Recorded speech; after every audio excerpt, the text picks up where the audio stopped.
8.15 머니터 가족 여러분 안녕하십니까. 한 주간의 시장을 정리해서 다음 주 시장에 대한 전략과 전망에 대해서 살펴보는 금요일에 2월 3일 찐시황의 김대중입니다. 여러분 반갑습니다. 오늘 여러분들과 함께 하실 분은 테니스를 굉장히 좋아하죠. 그리고 취미가 독서라고 합니다. 황유현 팀장님과 함께 오늘 방송을 진행하도록 하겠습니다. 황 팀장님 네, 안녕하십니까. 안녕하십니까. 한 주간 잘 지내셨습니까? 네, 바꾸니까 네. 그러네요. 네. 하나 수정할 게 좀 있는데요. 네. 취미 독서 맞기는 한데 네. 독서는 살기 위해서 사실 하는 거라서 취미라고 부르기 좀 그렇고 네. 제 진짜 취미는 요리입니다. 아우. 네, 요리. 제가 한식, 양식 조리기능사 네. 자격증 있다는 거 네. 말씀드렸죠? 네. 저도 요리가 요리 굉장히 취미이긴 사랑하고요. 합니다. 50세 이후에 은퇴하게 되면 네. 저는 이 심야 식당 같은 거 한번 운영해 보려고 생각하고 있습니다. 네. 제가 한 주간 동안 황팀장님을 뵙고 싶어가지고 금요일을 계속 기다려졌거든요. 네, 왜냐하면 감사합니다. 네. 제가 이제 현장을 떠나 있다 보니까 필드에서의 분위기를 판단하기가 쉽지 않더라고요. 그렇죠. 예. 최근에 개인 투자자들이 한 달 반 새 한 8조 원 정도 매도를 했습니다. 그렇습니다. 제가 판단하기로는 주식 투자를 시작한 지 한 1년 정도 됐다라고 하면 네. 지금 계좌의 손익 상태는 한 10% 마이너스에서 20%. 그죠? 좀 올라와서. 네, 이 정도 네, 20-30%? 네, 정도가 될 거라고 판단되는데 지금 현장에서 매도를 하는 것은 네. 빠지면 다시 사겠다라는 전략인지 아니면 이 정도에서 그냥 손절치고 나는 이제 주식은 좀 쉬겠다라는 의미인지 현장의 분위기 어떤지. 후자인 경우는 거의 없는 것 같아요. 쉬겠다라는 네. 분은 없고 네. 빠지면 왜냐면 지금까지 있는 분은 네. 그러니까 주식을 힘들어서 못하게 먹겠다. 네. 주식으로 돈 버는 거 어렵구나. 지쳤죠. 라고 생각하시는 분들은 이미 다 이제 시장에서는 나가신 것 같고. 네. 오히려 지금까지 있으신 분들은 뭐 자의반 타의반이긴 합니다만 네. 물려서 지금까지 있으신 분들이든 그렇죠. 또는 뭐 어떻게든 복구해 보려고 있으신 분들이든지 간에 네. 일단 지금은 매도를 하더라도 언제든지 시장이 떨어지면 다시 사겠다. 그런 마인드 일단 기본적으로 갖고 있는데 네. 시장이 참 판단하기 좀 어렵잖아요. 그렇죠. 최근에 주가 흐름이나 이런 것들을 봤을 때 일단 지금은 기존에 있었던 거를 이제 추세를 이제 전환하는 것들 제가 조언을 어떻게 드리냐면 이제 올라가는 것들은 오히려 팔지 말고 오히려 더 물타기든 또는 뭐 예를 들어서 10,000원짜리 주식이 5,000원 갔다가 지금 7,000원 와 있다. 근데 어차피 5,000원 못 사잖아요. 그렇죠. 바닥에서 어떻게 사요? 그러면 이제 추세를 잡고 그런 종목들은 대부분 다 이제 바닥에서 턴하는 종목들이 대부분이거든요. 네. 이제 그런 종목들 중에서 향후 실적이 개선되는 게 좀 보이는 애들은 추가 매수를 하고 아니면 이제 여전히 물려 있지만 더 박박 기고 있다. 네. 개선의 여지도 아직까지 좀 요원하다. 네. 하는 종목들은 일단 두고 네. 신규 종목들을 좀 말씀드리고 뭐 그렇게 하는 측면입니다. 그러니까 사실 지금 있는 분들은 주식을 하겠다는 의지를 가지고 있는 분들인 거죠. 바꿔서 정리해 보면 개인 투자자들이 최근 3년 동안 한 100조 원 정도 시장에서 매수를 했거든요. 네. 최근에 8조, 10조 네. 규모가 크지는 않습니다. 네, 맞습니다. 그러면 최근에 개인 투자자들이 매도를 했던 대략 한 8조 원 규모의 자금은 네. 향후에 주가 빠질 때 매수 대기 자금으로 판단을 해도 되겠네요.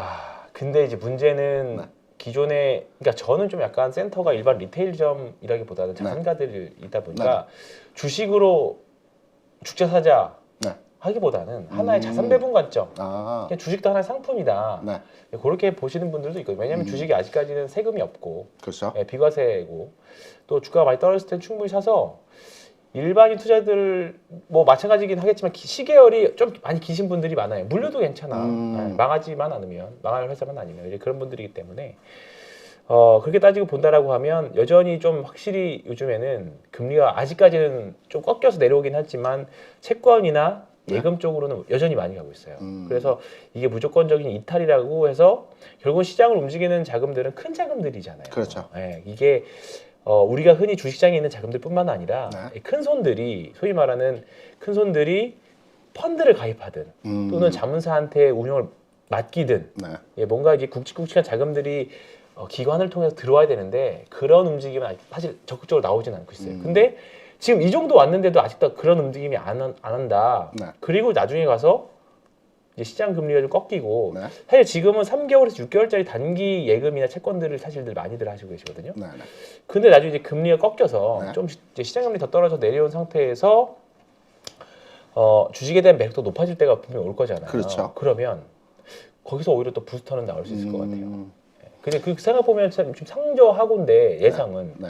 지금 상고의 느낌으로 가고 있잖아요. 근데 이거는 언제든지 바뀔 수 있다. 상고 하고도 사실 가능해 보일 수 있고 저는 개인적으로 상고 하중 정도로 보고는 있거든요.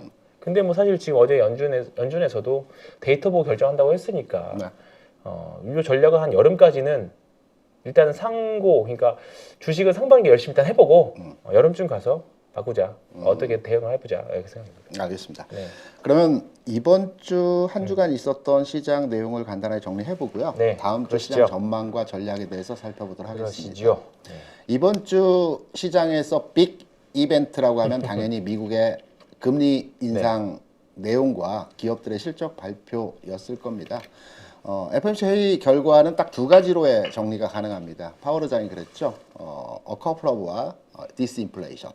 그러니까 쉽게 말해서 금리 인상 부분을 향후에 한 2번 정도는 더 할 수 있는데 그 시기가 3월이 될지 5월이 될지 미정이 있다. 그리고 물가 꺾였다.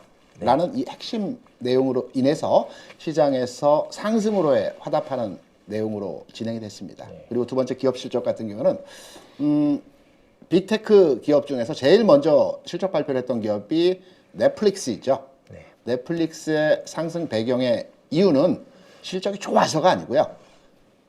CEO가 바뀌었습니다. 그리고 구독자 수가 좀 늘어났습니다. 네. 앞으로 이 회사에 대한 올해 기대감에 의해서 주가가 상승했다고 볼 수가 있죠. 두 번째 이어서 발표한 기업은 테슬라입니다.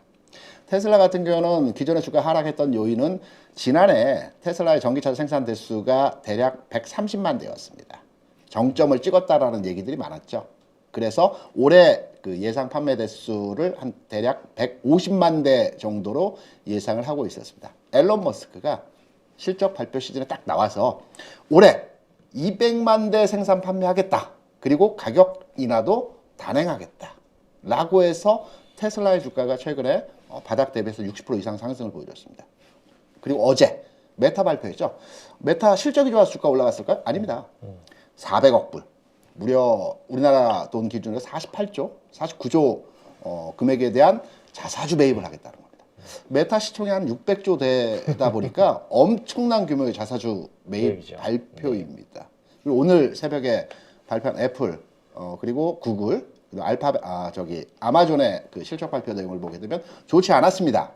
시간에서 한 3, 4% 빠졌고요. 지금 어느 정도의 회복 단계에서의 낙폭을 줄여주는 모습에서의 상황을 나타내고 있습니다. 정리해서 말씀드리면 미국 시장에서의 내용에서는 금리 이제 어느 정도 안정화 단계, 상승 흐름이 이제 정지되었다. 그리고 기업 실적 지난 분기에 좋지 않았지만 올해에 있어서는 지난 분기보다 좋아질 것이다라는 기대감으로 해서 미국 시장 기존의 흐름에서의 저항 구간을 돌파하면서 상승하는 모습을 보여줬습니다. 유럽으로 잠깐 넘어가고 있습니다. 유럽 시장 엄청납니다. 누구나도 유럽 시장에 대해서 그래 유럽 시장 뭐 얼마나 움직였어? 라고 많이들 생각하고 계신데요. 영국 시장 보시게 되면 역대 신고가 가격을 눈앞에 두고 있습니다. 그리고 독일을 비롯해 프랑스 등등의 유럽 국가들의 지수를 보게 되면 지금 지지난해 찍어줬던 최고가 수준을 한 5% 정도 남겨놓고 있습니다. 우리 기준으로 보면 우리나라 종합주가지수의 최근의 최고점은 3,316포인트 2021년 6월 25일 날 찍었던 지수이거든요. 우리 기준으로 3,150포인트 수준이라는 거죠. 유럽도 엄청나게 강세 흐름을 보여주고 있습니다. 중국 연휴였죠. 춘절 연휴가 끝나고 이번 주 장 개시했는데요. 이미 지난 12월부터 중국 증시는 올라가기 시작했기 때문에 이번 주 미국과 통상 마찰론에서 다소 조정을 받고 있습니다. 하지만 이전에 상승했던 부분에 대한 중간 단계에서 조정 과정이라고 판단을 해본다면 이 조정의 강도 그렇게 크지 않다라고 보고 있습니다. 우리 시장으로 한번 돌아가 보겠습니다. 우리 시장. 제가 지난주에 우리 황 팀장과 이제 시장에 대한 전반의 얘기를 드리면서 지수를 말씀드릴 때 2,480포인트였습니다. 이번 주 주간에 지수 등락 왔다 갔다 했습니다. 결국 오늘 종가 2,480포인트입니다. 제자리입니다. 업종 잠깐 넘어가서 살펴보도록 하겠습니다. 반도체 움직일 듯 했죠. 하이닉스 기준으로 보게 되면 지금 차트 한번 잠깐 종목으로 넘어왔으니까 차트 흐름을 한번 보도록 하겠습니다. 움직일 듯 하다가 역시 박스권에 머물러 있는 상태에서의 흐름이 나타나고 있습니다. 갇혀 있죠. 그리고 최근래에서의 움직임이 비교적 흐름이 좋았던 2차전지 대표주 LG 화학을 보더라도 중간에 이제 소재주라든가 또 포스코 케미칼 같은 종목들이 다소 움직이긴 했지만 2차전지 관련주 중심의 선도주들은 여전하게 움직임 자체가 정체되어 있는 흐름에서의 모습입니다. 그리고 가치주의 선도주 포스코홀딩스 보게 되더라도 여전하게 주가 박스권 내에서의 흐름이 진행되고 있고요. 그리고 그나마 흐름에서의 긍정의 패턴의 모습을 보이고 있는 자동차 업종. 그렇죠. 조금 올라갔습니다. 박스권 돌파하는 모습 보여주고 있죠. 그리고 플랫폼 기업 중에서 그 네이버 카카오 오늘장 강세 흐름에서의 모습을 보여줬습니다. 종합해서 말씀드리면 대형주 종목 내에서의 업종 간의 흐름에 있어서는 대부분 시장 내에서 박스권 내에서의 움직임을 보여주고 있고요. 소형주로 잠깐 넘어오게 되면 특정 이슈 테마, 재료 가치 있는 종목들이 연속성 있는 상승이 나타나지 않고 있습니다. 다만 시장에서 주요하게 시선 선도하고 있는 종목들의 움직임을 보게 되면 신규 상장 종목들이 그나마 시장에서는 움직임이 진행되고 있습니다. 오브제이라든가 코롱 모빌리티라든가 TMC라든가 상기 EV 같은 최근에 상장된 종목들이 시세 매기가 형성돼 있고요. 전체적인 흐름에서의 내용이 아직까지는 시장에서 완연하게 나타나지 않은 형태에서의 모습이 진행되고 있습니다. 그렇다면 제가 우리 황 팀장에게 하나 물어보겠습니다. 제가 자산가 한 100억 정도 투자하려고 합니다. 황 팀장한테 찾아가서 지금 내가 한 100억 정도 주식을 투자할까 하는데 우리 황 팀장 앞으로의 전망, 시장, 내용 어떻게 판단하고 있어요? 라고 물어보면 뭐라고 말씀하실 겁니까? 저는 주식 적극적으로 해보자고 성향 차이라서 네. 일단 그렇게는 말씀드릴 것 같은데 네. 당연히 주식 뭐 분할 매수 하겠죠. 네. 대형주 위주로. 뭐 네. 300, 100억이면 네. 실제로 그 정도 자산가 되는 분들도 있고. 네. 근데 주식에 내가 이 주식을 100억을 1000억 만들겠다라는 의지를 갖고 접근하시는 분 아니고서는 사실 뭐 약간 얘가 좀 잘못됐는데 극단적으로 100억을 사겠다라고 네. 하면 주식을 하겠냐 말겠냐 그 질문하시는 건가요? 그럼 제가 바꾸어서 네. 질문을 드릴게요. 앞서 말씀드린 대로 글로벌 증시 상황은 상당히 우호적입니다. 네. 유럽도 그렇고 미국도 최근 내 상승 흐름 좋고요. 네. 국내 증시가 해당 그 말씀드린 증시 대비해서 상당히 네. 약한 흐름에서의 모습인데요. 네.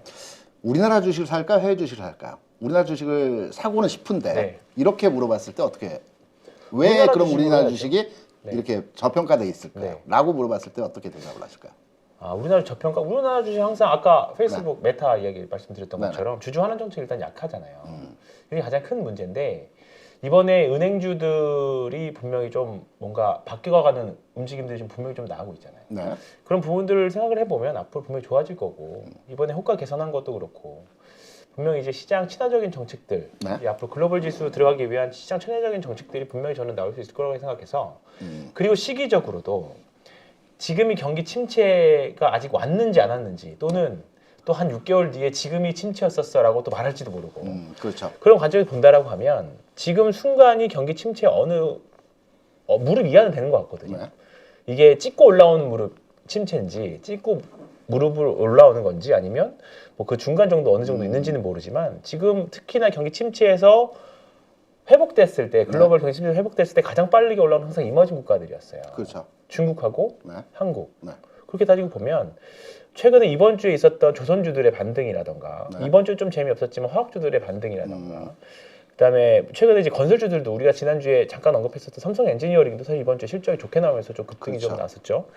그런 거 봤을 때 충분히 한국 주식 매력적이다 지금 싼 주식도 많고. 저는 다른 각도에서 이제 해석을 하는데요. 네.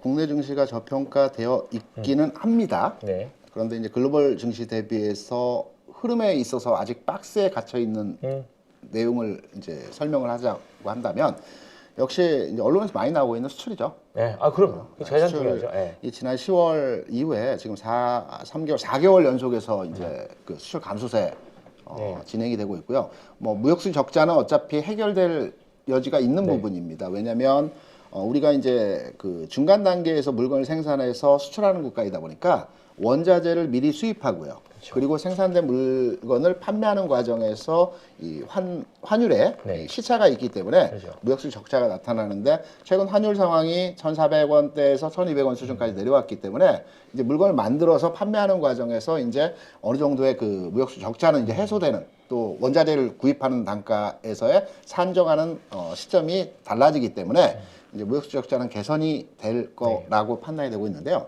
그러면 이제 수출에 있어서 그러면 지금의 수출 규모가 축소되고 있는 상황이 언제쯤 이제 개선이 되고 다시 수출이 좋아지는 현상으로 나타날까라는 걸 판단해 보면 우리나라 수출 반도체죠. 그럼요.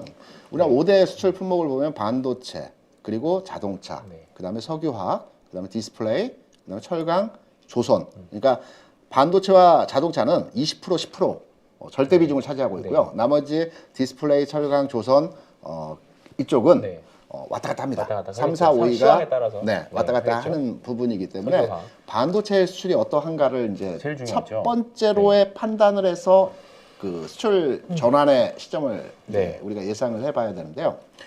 수출 감소하고 있고요. 반도체 부분도 지금 이렇게 줄어들고 있습니다. 여기서 잠깐 들여다볼 내용이 뭐냐면 우리나라 반도체 수출의 반절 이상을 중국에 수출하고 있습니다. 그렇죠. 그래서 반도체 수출에 대한 증가 현상과 과거 주가 흐름을 한번 제가 준비한 네. 내용을 통해서 한번 살펴보도록 하면 네. 제가 끼어 들어갈 틈을 안 주시거든요. 이 잠깐 이제 앞서 네. 내용 드렸던 이제 해외 증시 그러니까 글로벌 증시 상황에서의 기존 국가들의 흐름들입니다. 유로존 네. 월봉 지수의 흐름이고요. 거의 다 왔죠. 미국이고요. 네. 그다음에 우리하고 아주 비슷한 대만입니다. 네. 그 2020년도에 그 우리나라 그리고 대만, 독일이 전 세계에서 가장 강한 증시 흐름에서의 모습을 보여줬거든요. 네. 수출 주도형 국가들. 근데 대만을 모습을 보게 되더라도 우리보다 비교적 강한 흐름이지만 흐름의 측면에서 보면 우리하고 아주 유사한 형태에서의 가격 진행을 보여주고 있거든요. 네. 우리 그 경제 성장, GDP 성장률 측면에서 보면 대만도 그렇고 우리도 그렇고 지난 4분기에 최악이었습니다. 네. 역성장했거든요. 미국은 지난 3, 4분기에 3%대 성장을 보여줬습니다. 그리고 유럽도 지난 해에 있어서 3.4% 성장을 보여줬고요. 그러니까 성장률, 그러니까 수출, 그러니까 이 부분에 대한 내용이 핵심이라고 판단이 되고 있고요. 요거 한번 보시겠습니다. 네. 지금 이제 그 롱텀하게 지난 2016년도에서부터 지금까지 1월까지의 반도체 수출 관련한 데이터입니다. 그리고 이 수치로 되어 있는 건 경제 성장률이고요. 붉은색 이 그래프로 되어 있는 이 선이 반도체 수출 증감률입니다. 네. 그리고 하단에 있는 종목은 삼성전자의 월봉이고요. 동일 시차를 통해서 주가의 움직임과 이 반도체 수출 증감률에 대한 흐름을 비교해서 이제 살펴보는 내용인데요. 반도체는 주기 산업이라고 말씀드렸죠. 경기 흐름에 대해서 일정 구간 수요가 증가했다가 그렇죠. 또 다 장착을 하게 되면 또 또 감소했다가. 수요가 감소하고 그렇죠. 또 일정 네. 구간에서 수요가 증가하고 그래서 삼성전자가 평택 이쪽에 대규모 투자를 업황이 좋지 않은데도 대규모 투자를 진행하고 있는 것이 그렇죠. 네. 다음 주기에서 선점하겠다 시장을 선점하겠다라는 다들 힘들 때 그렇죠. 밀어붙이는 거죠. 네, 그 내용이고요. 지금 이 그래프를 보시면 이 반도체 주기 산업의 특성상 수축과 팽창이 주기적으로 일정 기간을 두고 계속 흐름이 진행되는 네. 내용입니다.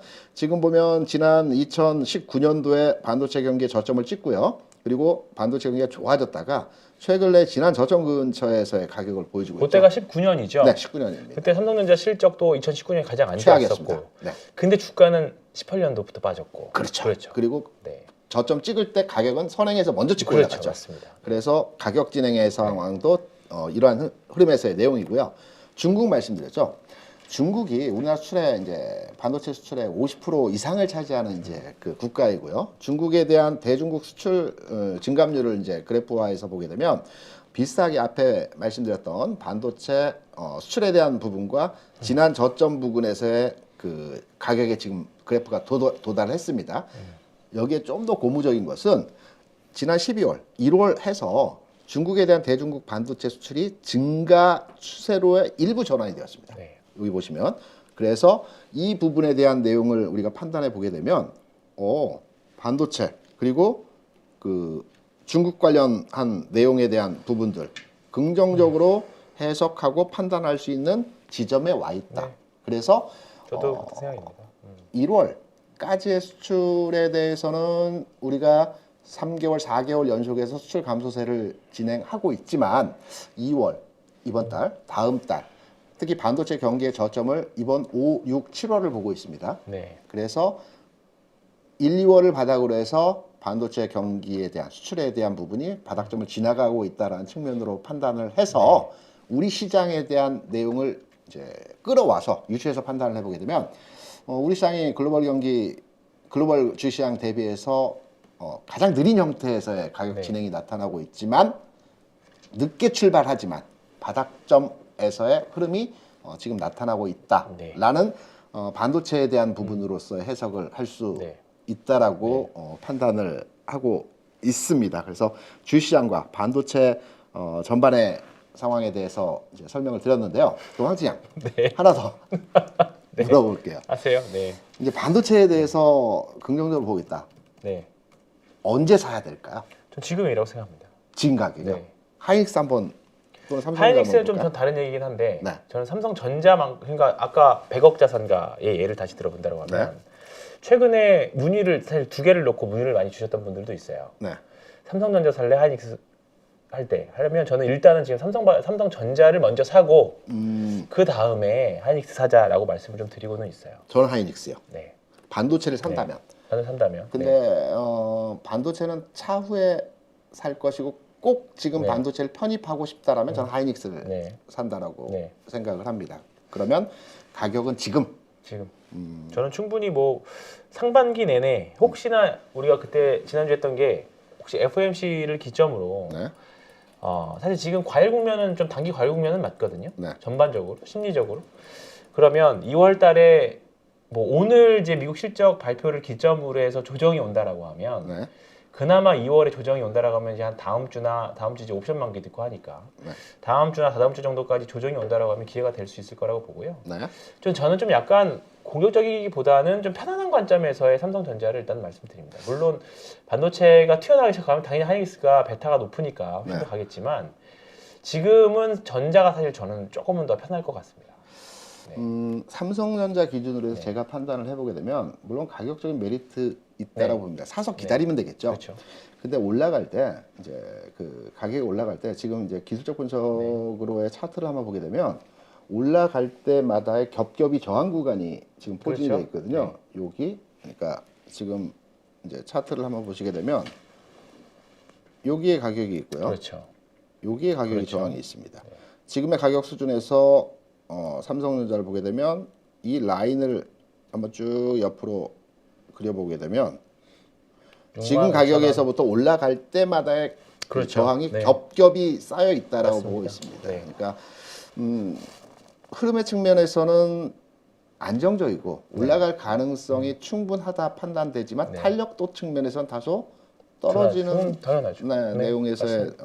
진행이 되지 않을까라고 판단이 되면서 삼성전자 사도 된다. 네. 현장에서의 분위기. 일단은 배당주의 매력도 충분히 있고, 네. 네, 배당주의 매력도 있고. 일단 하이닉스 좋기는 한데 저는 중국의 이제 반도체 규제가 네. 네, 글로벌한 이제 중국 반도체 규제가 조금은 심리적으로 불안한 요인이 될 수 있다고 생각합니다. 네, 그래서 가장 편한 삼성전자 그리고 지금은 좀 사실 우리가 어제 S23이 이제 언팩했잖아요. 스마트폰. 네네. 신고 스마트폰. 나왔더라고요. 그 사실 좀 잊고 있었어요. 너무 비쌉니다. 비싸기도 비싼데 한 이제 가격이 한 작년 22 대비해서 한 10에서 15% 정도, 16% 정도인가 이 정도 이제 올라간 가격으로 이제 이제 좀 가격이 나왔던데 네.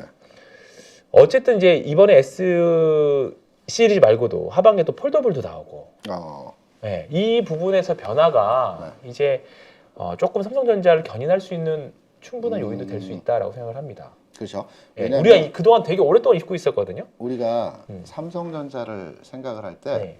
반도체 기업으로 알고 있거든요. 그렇죠. 근데 삼성전자의 매출 구조를 따져보면 55%가 반도체고요. 그렇죠. 35%가 그 모바일입니다. 네, 모바일. 그리고 한 10%에 15%가 가전입니다. 그렇죠. 그래서 반도체와 그 핸드폰 사업부가 혼재되어 있다라고 판단을 그렇죠. 하셔야 되기 맞습니다. 때문에 종목 비교를 할 때도 애플하고 TSMC를 병합해서 삼성전자 비교 분석을 하는 거거든요. 그래서 삼성전자 우리가 이제 반도체 하는데 모바일 사업 부분에 대한 부분이 최근에 약진하고 있습니다. 그렇죠. 그래서 이 약진하고 있다고 부분도 생각해요. 뭐 주가의 전환점에 대한 네. 기대로의 네. 해석을 할 수 그렇죠. 있다라는 물론 거고.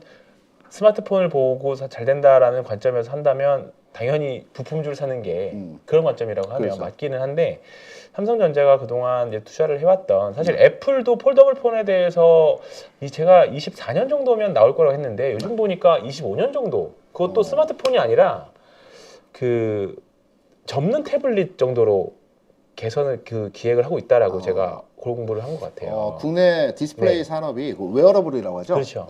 네. 네. 굽혀지는 네. 이 웨어러블 쪽이 국내 전 세계적으로 폴더블. 가장 네. 선도적으로 네. 기술력을 가지고 있다고 그렇죠. 합니다.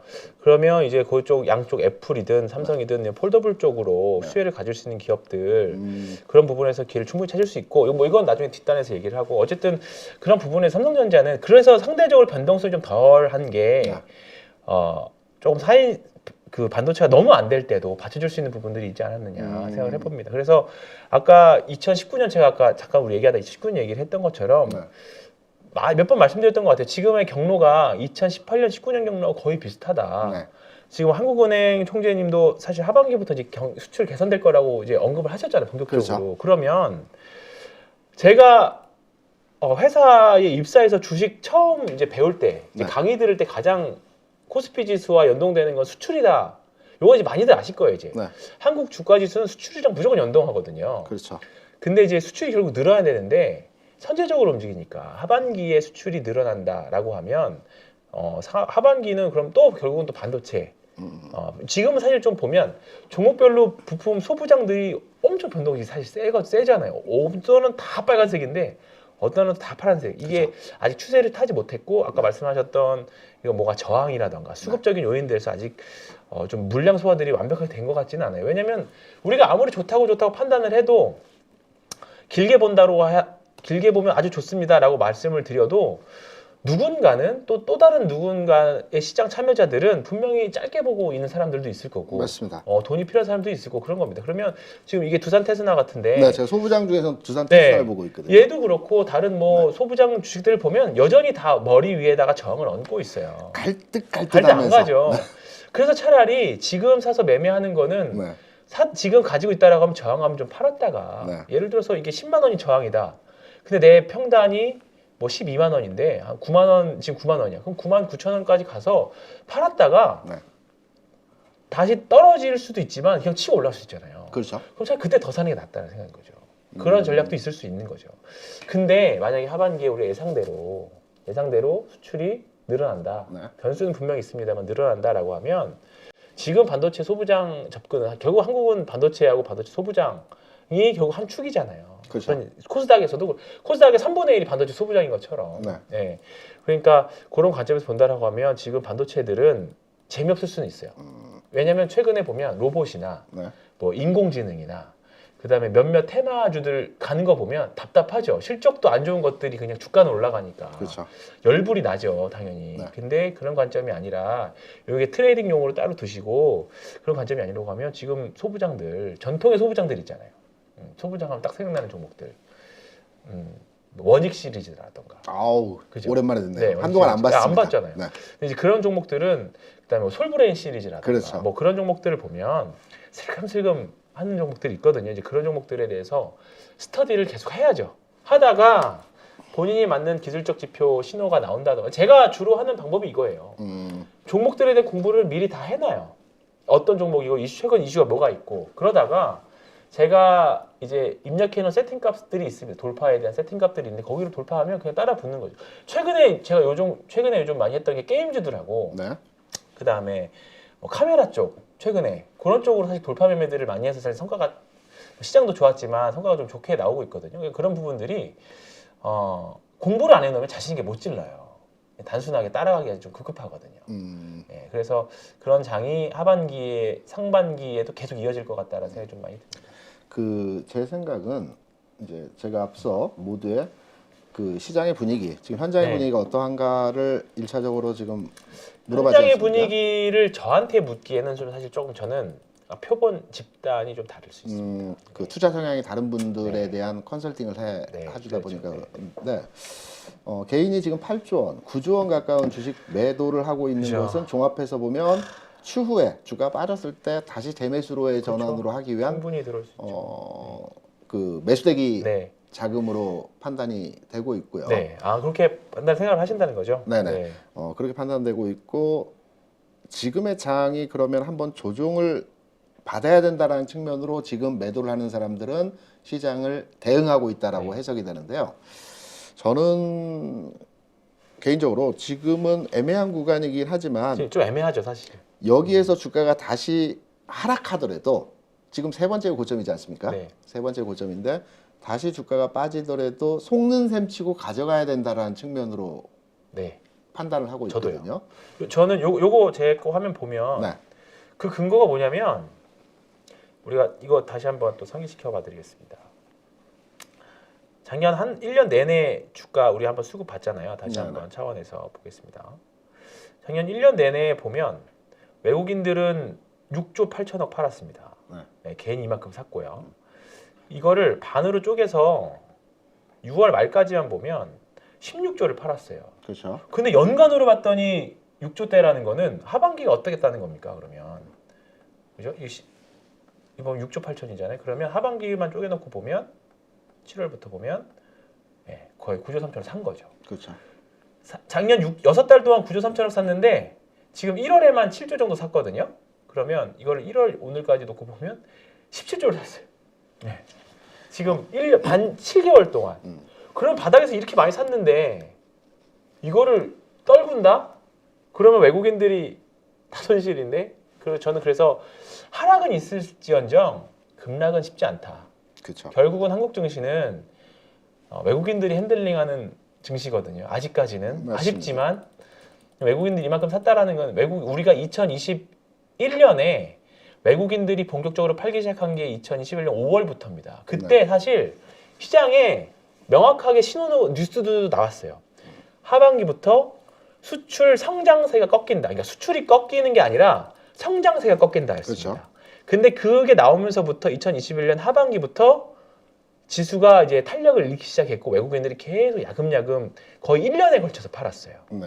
근데 지금 7개월에 걸쳐서 다시 또 사고 있잖아요. 그러니까 그렇죠. 외국인들은 금액이 엄청 크니까 한 방에 한 달 만에 팍 사는 게 아니라 장기간에 걸쳐 사고 그 기간만 걸친 다음에 그게 다 매집이 되면 쭉 시세를 계속 가잖아요. 그렇죠. 그러다 고점 가서 또 지금은 딱 사기 좋잖아요. 사실 하다가. 그러니까 한국이라는 나라를 경기 민감주라고 생각해 보시면 편해요. 네. 경기 민감주들은 한번 딱 해서 관성 쭉 나오고 경기가 어느 정도 이제 좀 정점에 좋아지면 그때부터 좀 매도하는 것처럼 지금 한국 주식 자체가 그렇다는 거죠. 그러면 지금 싸게 쭉 사서 올라갔다가 이제 수출 또 지나고 나면 또 언젠가는 또 경기 개선대가 좋아지고 골디락스입니다. 수출 너무 좋습니다. 할 때쯤 그게 좀 유지되다가 외국인들이 이제 수출의 성장세가 좀 꺾일 때쯤, 뭐 쉽게 말하면 반도체의 수출 성장세가 둔화될 때부터는 이제 점차 좀 매도를 하겠죠. 그때까지는 지금 그런 관점 보면 지금은 여전히 그래서 아까 2월 달에 조정이 FOMC나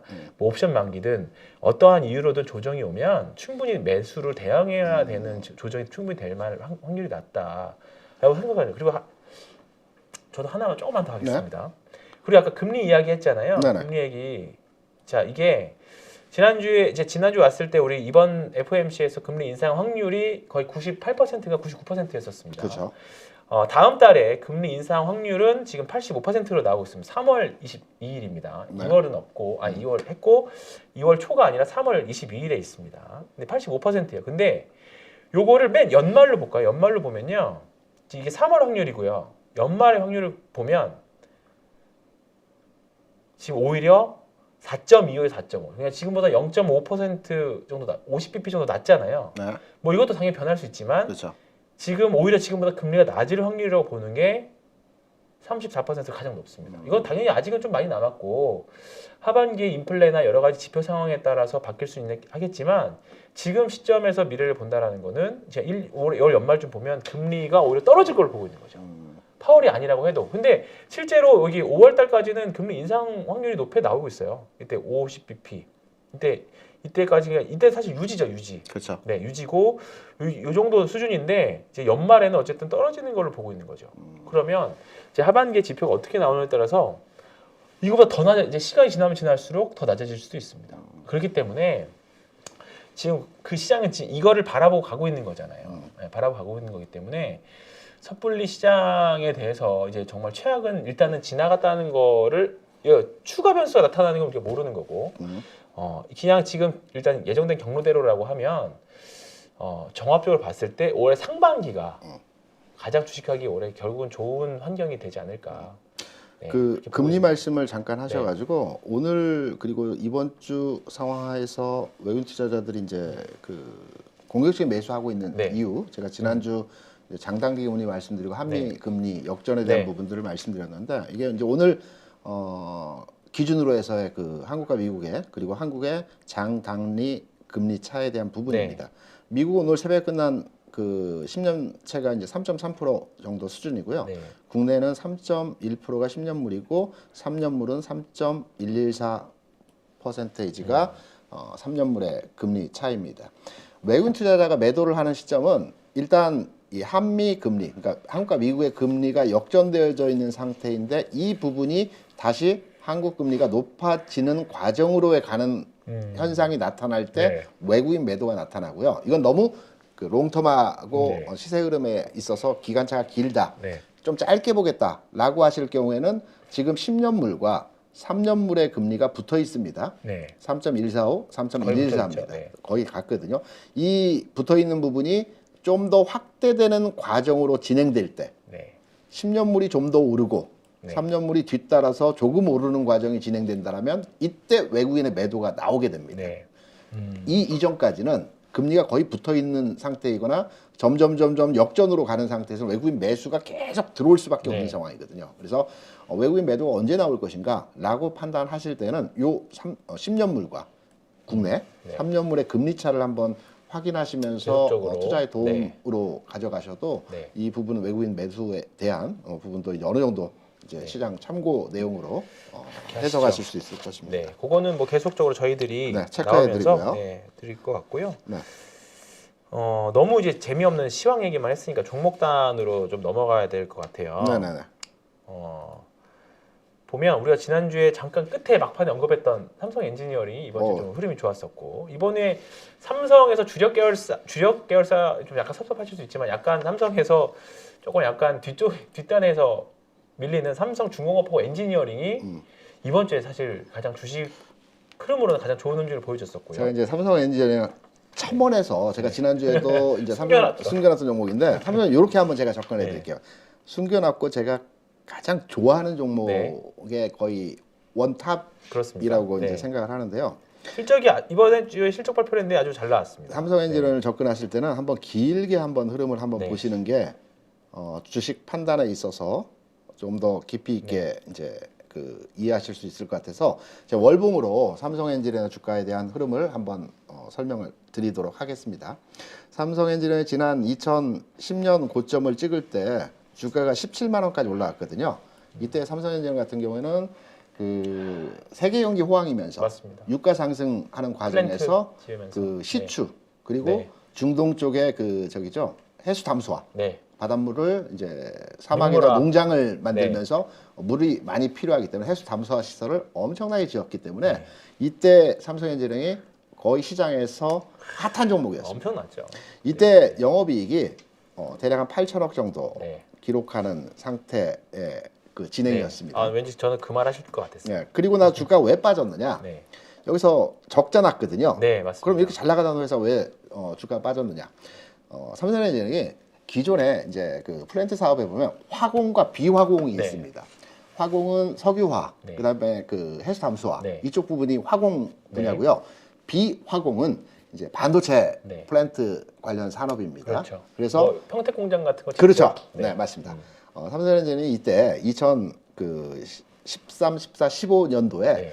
비화공 쪽에 전략적인 투자를 했습니다. 앞으로 반도체 네. 산업이 뜰 거니까 급증할 거기 때문에 우리는 그러니까. 이제 비화공 쪽에 엄청난 투자를 했었거든요. 네. 근데 2018, 19 요즈음에서 반도체 경기가 확 죽어버렸어요. 그렇죠.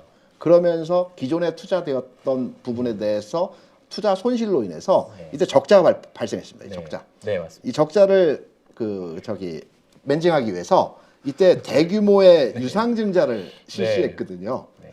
굉장히 네. 큰 유상증자죠. 맨징이라는 말 되게 많이 오랜만에 듣습니다. 쓰지 않습니까? 네. 시장에서. 네. 네. 그래서 대규모 유상증자를 네. 하면서 주가가 그동안에 계속된 그 횡보 형태를 보여줬는데요. 네. 엊그제 이제 실적이 나왔죠. 네. 실적이 영업이익 7천억입니다. 네. 작년. 7천억이라고 본다면 이때 피크 때 영업이익이 8천억대 네. 수준이고 그러니까. 7천억대이면 유상증자를 감안하더라도 그렇죠. 지금의 주가 수준은 충분히 올라갈 수 있는 부분에서의 그 흐름이다라는 측면으로 판단이 되고 있고요. 여기 반만 하나 회복돼도 하락폭에. 그렇죠. 네. 여기 하나 더 추가로 이제 말씀을 드리면 이게 굉장히 그렇죠. 큰 박스죠. 거대한 박스. 네. 거의 1년 반, 2년에 가까운 박스를 그리고 아직 박스를 돌파하지는 못했는데 네. 최근에 이 박스 돌파한 종목이 있습니다. 네. 최근에 이 박스를 돌파하면서 흐름에 전환이 된 종목이 있습니다. SM입니다. 네. 지난주에 엔터 한번 체크했었죠. 네. 박스를 돌파했고 오늘 장 윗꼬리 형태의 모습이 네. 나타나기는 했지만 여전히 추가 상승 여력이 있어 그럼요. 보이는 형태의 네. 진행이고요. 저는 그래서 삼성 엔지니어링에 관심을 가지고 있는 분이라고 한다면 네. 움직인다면 다음 주에 움직여야 됩니다. 시점상으로 여기서 조정을 받으면 시간이 네. 길어질 수 있고요. 다시 좀 조정을 좀 네, 했죠. 지난주에 말씀드린 26,000원을 회복하게 되면 이 종목의 추세가 바뀐다라는 측면으로 말씀을 드렸는데 26,000원 그 당시에 24,000 중반이었거든요. 네. 어려워 보이는 가격이었지만 한 번에 회복을 한 번에 해버렸습니다. 왔죠. 가겠다는 갑자기. 의지거든요. 네. 신호를 한번 거래량도 보여줬으면 터지고. 네, 그렇죠. 네. 다음 주에 흐름의 측면에서 이 28,500원, 28,000원 구간이 박스 상단이거든요. 네. 이 박스 상단 돌파하기 위한 움직임이 나타나야 됩니다. 주, 월, 화, 수 네. 중반에서. 그래서 아주 이 종목에 대해서 26,000원 돌파하면서부터의 흐름에 집중해서 지금 보고 있고요. 그렇습니다. 돌파 이후에 관심 가지셔도 되고 네. 현재 미리 선침의 성격에서의 관심을 한번 가져보는 것도 좋고. 이게 일봉으로 놓고 보면 네. 사실 최근에 좀 많이 올라와서 내가 이걸 기존에 봤던 분들이라도 23,000원에 봤던 분들이라고 하면 26,000원에서 이걸 너무 많이 오른 거 아니야? 라고 접근하실 수 있는데 그죠? 이걸 한번 주봉으로 놓고 보면요. 주봉으로 놓고 봐도 이건 딱 봐도 박스 상단인데 이렇게 해석이 될 수밖에 없어요. 근데 조금만 길게 보시자고요. 조금만 길게 그죠. 보시면 조금만 요거를 시계를 좀 길게 보면 뭐냐? 이제 여기입니다. 여기. 그죠. 네. 대신에 여기를 넘어가면 지금 여기를 넘어가면 한 2년 거의 박스를 넘어가는 거기 때문에 오히려 저는 밑에 눌렀을 때 사는 것보다 네. 박스 하단에서 사는 것보다 기다렸다가 네. 차라리 지금 한 28,000원 정도 되는 것 같거든요. 네. 거기를 양봉으로 뚫어내고 들어가는 게 네. 전 사실 속편할 것 같아요. 이 종목에 대해 하나의 더 팁을 네. 드리자면 삼성엔지니어에 대한 외국인 투자 보유 비중을 네. 한번 보게 되면 네. 지난 2020년 후반부터 최근까지 대략 한 10%가 급증했거든요. 10%의 지분율을 보면 3,500만 주입니다. 네. 그러니까 외국인 투자자들이 1년여 동안 매집을 했다, 2년여 동안 매집을 했다라고 42%. 네. 예, 판단되고 여기 있고 보유비는 42%. 42%입니다. 네. 한 10% 늘어났습니다. 한 1년 반 기간 네. 동안 3,500만 주를 샀습니다. 그래서 뭐 에너지를 모으고 있다. 그렇죠. 네. 개인들 보시면 네. 네. 주봉으로 봐도 박스지만 거래량은 계속 감소하고 있잖아요. 그렇죠. 쉽게 말하면 가격은 지키는데 거래량은 줄고 있다는 거는 누군가가 계속 받치면서 하고 있다는 거니까 이제 사실 박스권 매매의 정석, 네, 거의 정석 플레이를 지금 보여주고 있습니다. 그래서 관심권에 두고 한번 지켜보셔도 상당히 그렇습니다. 그 재미있는 종목이다라는 측면으로 해석이 되고 있습니다. 오늘 그리고 이제 사실 어젯밤에 미국 주식들이 실적을 발표하고 아침부터 사실 나스닥 선물이 거의 한 1.5%로 시작했잖아요. 마이너스 1.5% 그렇죠, 시작했습니다. 그렇죠. 네. 그럼에도 불구하고 사실 한국 시장이 아직 잠깐 출렁였다가 네. 결국 오늘도 외국인들이 6천억 정도 매수하고 끝났거든요. 네.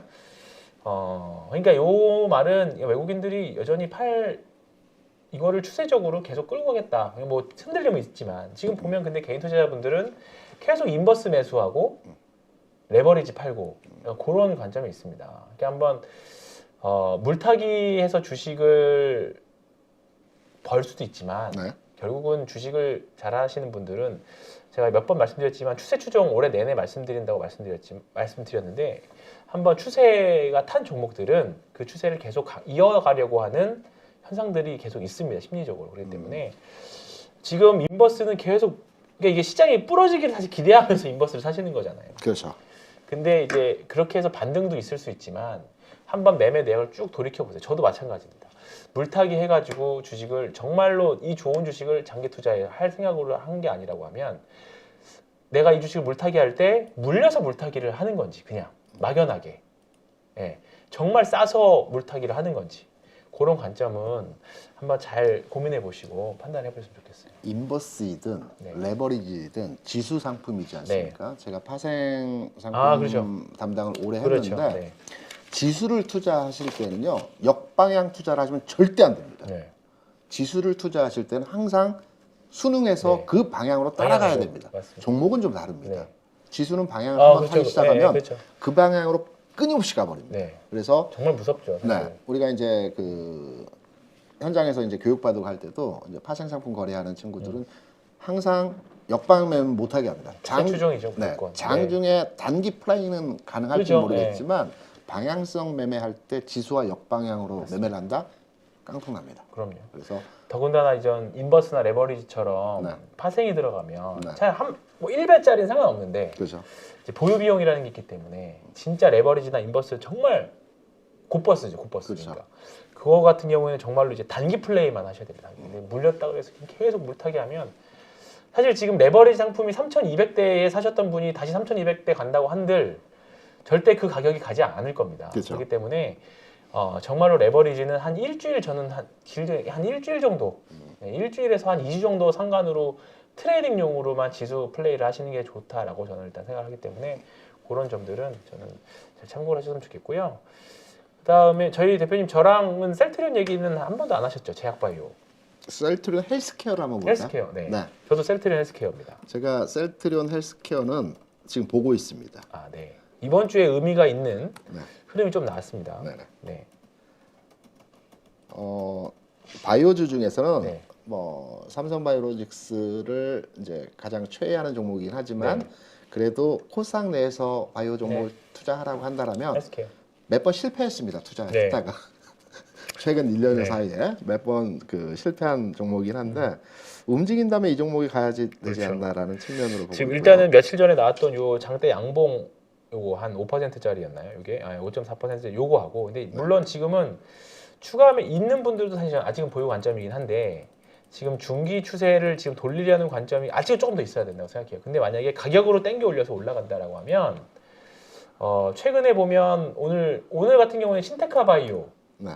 급등을 했었고 그 다음에 며칠 전에 셀리버리라고 하는 종목도 네, 장중에 강하더라고요. 급등을 했었고요. 이제 예전에는 사실 보여주지 이제 셀트리온 헬스케어를 말씀드린 이유는 이제 기존에 없었던 제약바이오들이 기존에 없었던 흐름들을 이제 보여주기 시작했어요. 바닥에서 나온 거래량들이라던가. 그러면 이제 그만큼 이제 금리 인상 이게 왜 그러냐면 금리 인상기에는 사실 제약바이오가 약할 수밖에 없는데 그렇죠. 이제 오히려 금리 인하를 시작하진 않았지만 인하에 대한 이제 기대감들이 이제 현실화되면서 이런 쪽으로 좀 수급.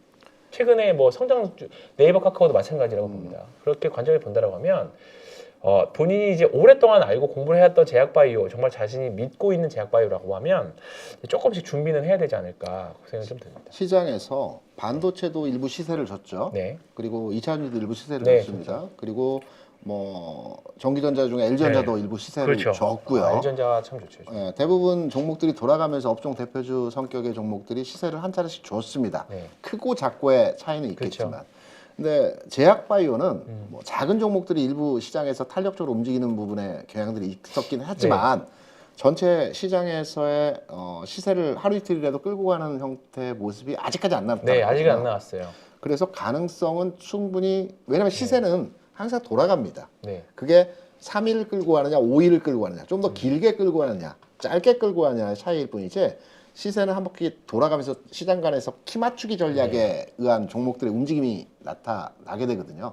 그래서 저 최근까지의 그 제약바이오 종목들을 눈여겨보지는 않았는데 지금 셀트리온 헬스케어 그리고 셀트리온의 주가를 보니까 가능성이 다음 주 주간에서 한번 진행될 수 있는 하면 오히려 네. 시장이 조정받으면 네. 그러니까 이번 주는 좀 센 종목들이 몇 개 종목 있었어요. 근데 이제 지금도 나스닥 선물이 여전히 한 6시 반 기준으로 마이너스 1.66%인데 사실 이거를 다 알고 있음에도 불구하고 지금 코스피가 양호한 코스닥이 다 양호한 흐름들을 보여줬었습니다. 그러면 다음 주에는 이번 주에 좀 상대적으로 좀 덜 올랐던 것들, 최근 한 달 동안 좀 덜 올랐던 것들로 수급 이동을 충분히 할 수 있다고 봐요. 그 중에 하나가 뭐 오늘 좀 셌었던 두산 퓨얼셀이라든가 재생에너지 쪽, 그다음에 풍력 쪽에 CS 윈드나 CS 베어링이라던가 뭐 그런 쪽들.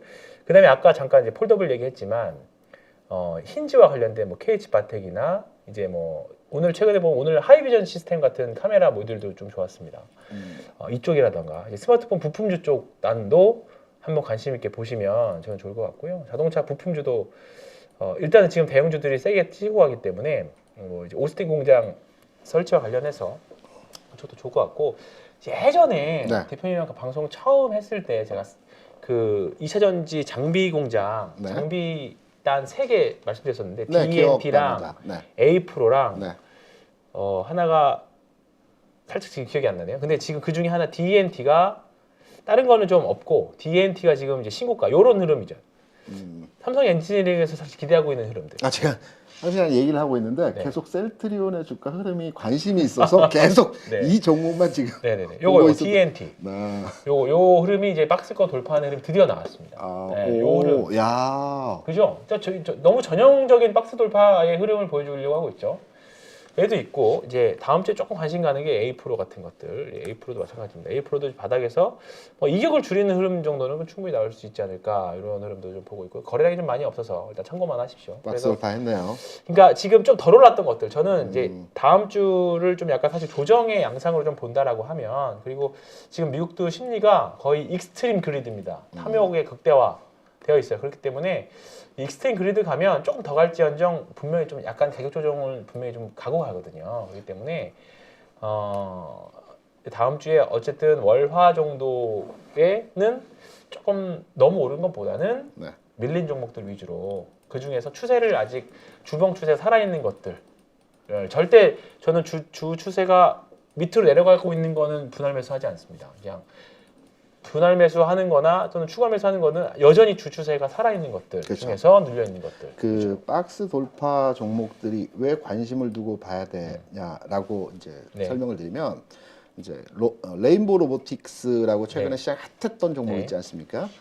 이 종목은 이제 로봇주라고 평가하지 말고 단순하게 차트 흐름만에서의 네. 내용만으로 판단해 보게 되면 이 종목 같은 경우에도 최근 내에서의 박스권 내에서의 주가 움직임이 네. 진행이 됐거든요. 그렇죠. 여기까지만 좀 땡겨 보면 네, 여기서 여기까지만 보면 그렇죠, 사실. 네, 여기서 네. 박스 돌파 물론 강하게 돌파했죠. 삼성전자에서 지분 투자를 한다는 그렇죠, 내용으로 그러면서 박스 빵. 돌파 이후에 주가 흐름은 그렇죠. 굉장히 강했습니다. 물론 주가 탄력이 강했기 때문에 이 상승이 나왔지만 좀 전에 말씀하신 DNT, 네. DNT 형태의 모습을 보더라도 전형적인 박스 돌파형의 모습이 진행되고 그렇죠. 있거든요. 그래서 이러한 패턴의 종목들이 앞으로의 시장에서 가벼운 종목 네. 내에서의 움직임이 좀 그렇습니다. 눈여겨볼 만한 흐름이다. 네, 우리가 2주 전에 했었던 그 추세 추종의 4대장 4대 와 잘 가더라고요. 근데 무서워서 못 사겠습니다. 그죠? 네. 근데 다우데이터가 제 기준으로는 네. 조금 이제 고점 신호는 분명히 좀 나온 것 같고요. 다우데이터 같은 경우에는 주봉이고 일봉으로 보면 이제 며칠 전에 요 대량 거래 음봉이 떴습니다. 이게 거래량으로 보면 그런데 거래 대금으로는 역대 최고치를 기록했기 때문에 제 기준으로는 이제 조금 이제 쉬어가는 그림이 나오는 거 아닌가 고생이 좀 들고요. 그다음에 선광 이제도 그렇고요. 여전히 뭐 끄떡 없고 그다음에 삼천리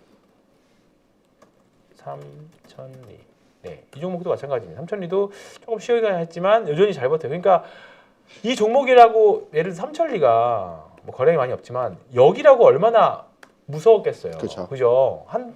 올 작년 가을만 해도 무서웠을 겁니다. 근데 그럼에도 불구하고 22만 원대 했던 주식이 쭉 가거든요. 근데 그렇게 따지고 보면 예를 들어서 아까 삼성 엔지니어링 이 종목이 여기를 뚫고 올라갔을 때 뭐 28,000원을 뚫고 올라갔을 때 4만 원 못 가라는 법은 없습니다. 그죠. 물론 그러면 주가가 올라가면 아시겠지만 뭐 지금 레인보우 로보틱스가 뭐 실적이 실적 베이스로 가는 건 아니잖아요. 네, 삼성 인수나 네, 뭐 여러 가지 네, 그런 것들로 지분투자. 가는 거잖아요. 여러 가지 성장성이나 이런 것들. 그러면 주가가 오르고 나면 어떤 좋은 뉴스 나올 수도 모르는 거고 어떤 이제 또 주가가 좋아지니까 사실 좀 여러 가지 내러티브 같은 이런 약간 성장 스토리들이 붙기 시작하는데 항상 조심은 해야 되지만 또 어떻게 재료가 어떻게 엮여질지 모릅니다. 그렇기 때문에 그런 점들 항상 염두에 두시고 올 상반기는 지수 플레이보다는 결국 종목 싸움이라고 봤을 때 주가가 좋아지면 그리고 그 올라갔을 때 그 재료 가치에 대해서 한번 네. 설명을 드리려고 하면 네. 오늘 그 네이버 실적 발표했죠. 네. 제가 이제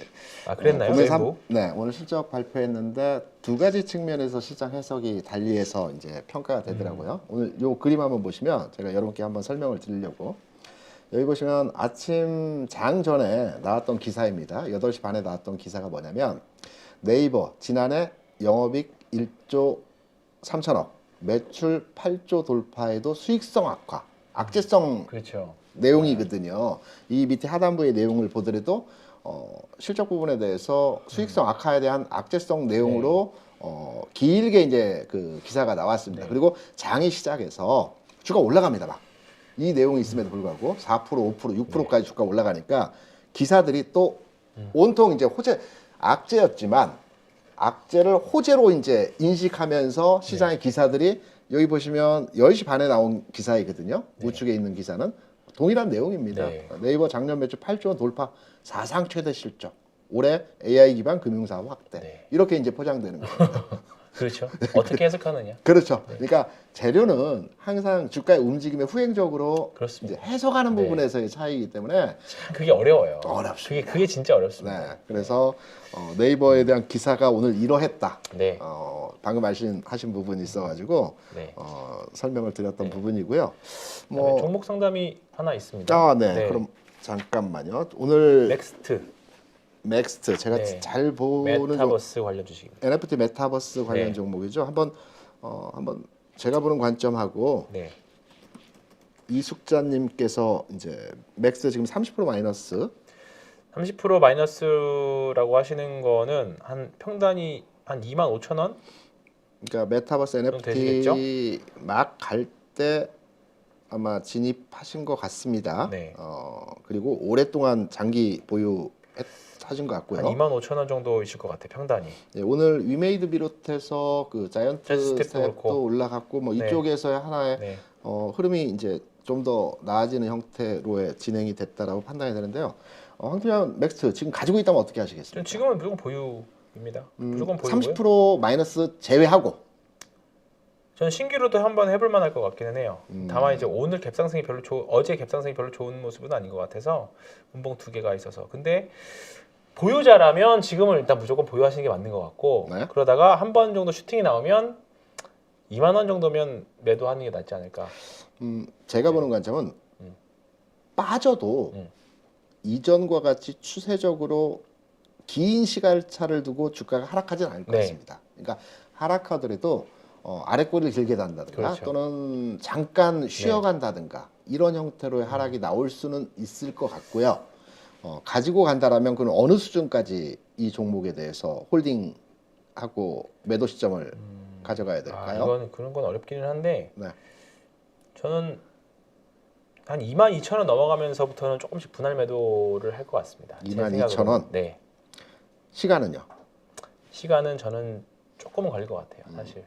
지금 그러니까 보면 이번 슈팅이 나와주면 땡큐인데 그렇죠. 대응의 관점을 말씀드린 거예요. 솔직히 잘 모르겠어요. 지금부터는. 근데 벌써 보면 단기간에 지금 한 60%, 70%를 올랐기 때문에 한 달 반 만에 네. 많이 오른 거거든요. 근데 뭐 사실 뭐 두 배 못 가란 법은 없으니까. 그렇죠. 근데 만약에 슈팅이 나오면 저는 분할로 정리할 것 같고 2만 원, 22,000원, 25,000원 가면 더 땡큐고. 근데 밀리면 조금 더 다음 대량 거래가 나올 때까지는 좀 시간은 좀 걸릴 것 같아요. 근데 그 대량 거래라는 게 결국 시장 참여자들이 또는 어떤 트리거가 나와서 시장의 참여자들이 만들어내는 대량 거래이기 때문에 그걸 예측할 수는 없고. 저항이라고 하면 요 네. 19,000원 전후 가격일 그렇죠. 것 같아요. 예. 요 15,000원에서 가격인데 2만 원 사이겠죠. 그동안에 기간으로 죽였고요.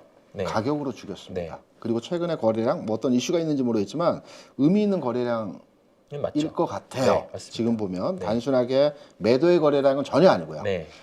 이게 매집의 거래량인지 단기 매매 측면에서 장중 치고받는 거래량인지 아직 파악되고 않고 있지만 제가 시장에서 네. 장중 흐름을 보지 않았지만 움직인다면 다음 주 그래서 타이밍에서 움직여야 되는 자리고요.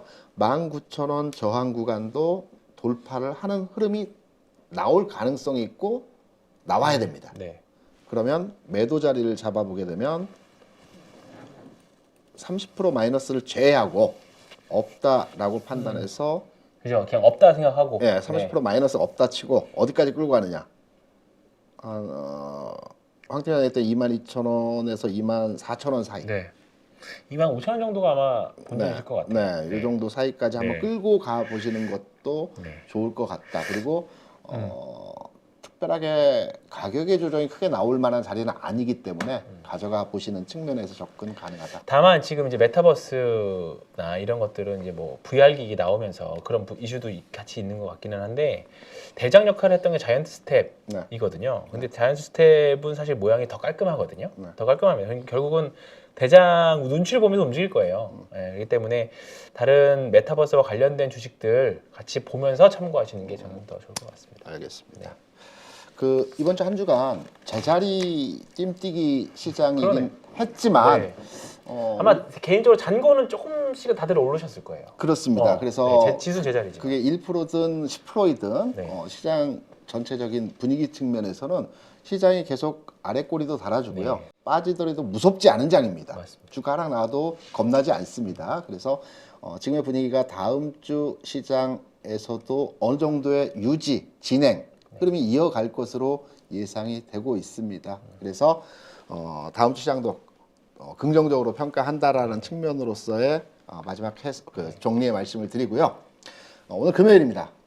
이번 한 주간 각자 위치에서 최선을 다한 여러분 수고 많으셨다는 말씀 드리고요. 주말 시간 주식 잊어버리시고 날씨도 조금 풀어진 것 같습니다. 그렇죠. 그래서 가까운 근교 한번 나가셔서 기분 전환하시고 다음 주 시장을 대비한다는 측면에서 휴식과 재충전의 시간을 갖는 기회로 가져가시기 바랍니다.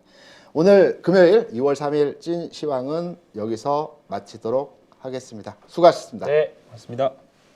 누구나 1시간 안에 200개 종목에서 좋은 종목을 고를 수 있는 그런 능력을 배양할 수 있도록 제가 도와드리려고 그렇게 하고 있습니다.